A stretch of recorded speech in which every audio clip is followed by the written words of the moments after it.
भाजपा को कच्चा खिलाड़ी समझने वाले नीतीश कुमार और तेजस्वी यादव जी ये खबर सुनकर थोड़ा अकबका जाएंगे, क्योंकि आरजेडी के 18 विधायकों की सदस्यता रद्द हो सकती है। आपने बिल्कुल सही सुना।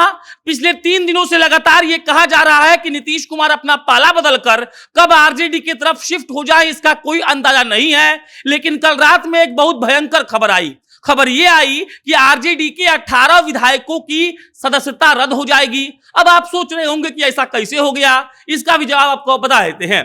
हुआ यह था कि विधानसभा के परिसर में विधानसभा के स्पीकर के साथ दुर्व्यवहार किया गया था। अनुशासन समिति इसका जांच कर रही थी और उसके बाद आप तो जानते ही हैं भाजपा का मैनेजमेंट, भाजपा ने ऐसा मैनेजमेंट बैठाया कि अब आरजेडी के 18 विधायकों की सदस्यता रद्द हो सकती है। और अब यह कहा जा रहा है कि नीतीश कुमार जिस चीज का ख्वाब देख रहे थे, जो सपना मन ही मन नीतीश कुमार और तेजस्वी यादव बुन रहे थे, अब उसका खात्मा हो जाएगा और शायद नीतीश कुमार आरजेडी के पाले में नहीं जाएंगे।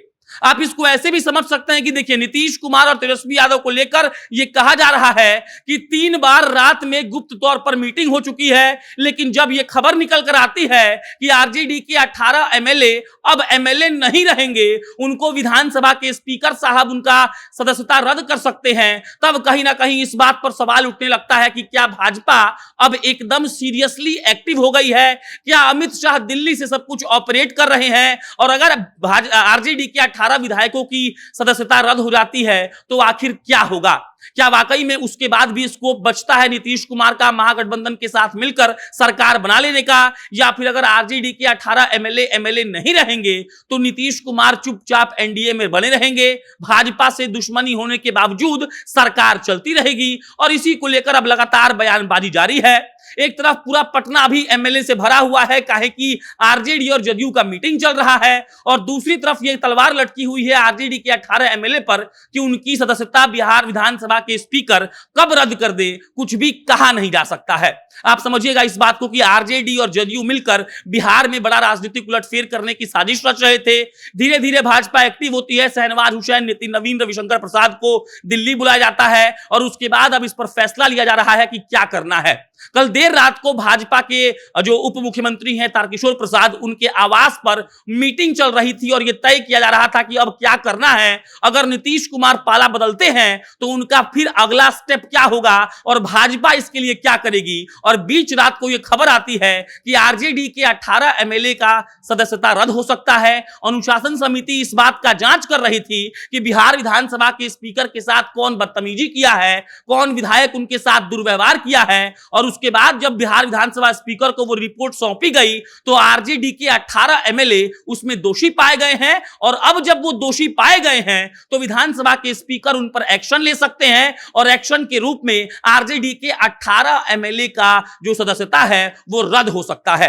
अब अगर आरजेडी के 18 एमएलए का सदस्यता रद्द हो जाता है तब क्या होगा? तो आपको जानकर खुशी होगी, आरजेडी के जो फैंस हैं उनको खुशी होगी ये जानकर कि इसके बाद भी नीतीश कुमार चाहे तो महागठबंधन के साथ सरकार बना सकते हैं। क्योंकि आरजेडी के पास अभी बिहार में सबसे ज्यादा पार्टी के तौर पर एमएलए है, लेकिन सिर्फ आरजेडी ही महागठबंधन में नहीं है, कांग्रेस है, लेफ्ट है, और सबको मिला दिया जाए तो जो जादुई आंकड़ा है 122 सीट का, वो आराम से नीतीश कुमार महागठबंधन के साथ मिलकर क्रॉस कर लेंगे। लेकिन भाजपा का ये एक्टिवनेस कहीं ना कहीं ये दर्शा रहा है कि एक दिन में अगर भाजपा आरजेडी के 18 एमएलए को उनका सदस्यता खत्म करने का प्लान बना सकती है तो कहीं ना कहीं भाजपा कोई और प्लान के बारे में सोच भी रही होगी। और आज जब जदयू, आरजेडी और हम के विधायक दल की मीटिंग चल रही है तो कहीं ना कहीं भाजपा भी अंदरूनी तौर पर कोई ना कोई काम कर रही होगी और इस बात के प्रयास में लगी हुई होगी कि सरकार कैसे भी ना गिरे।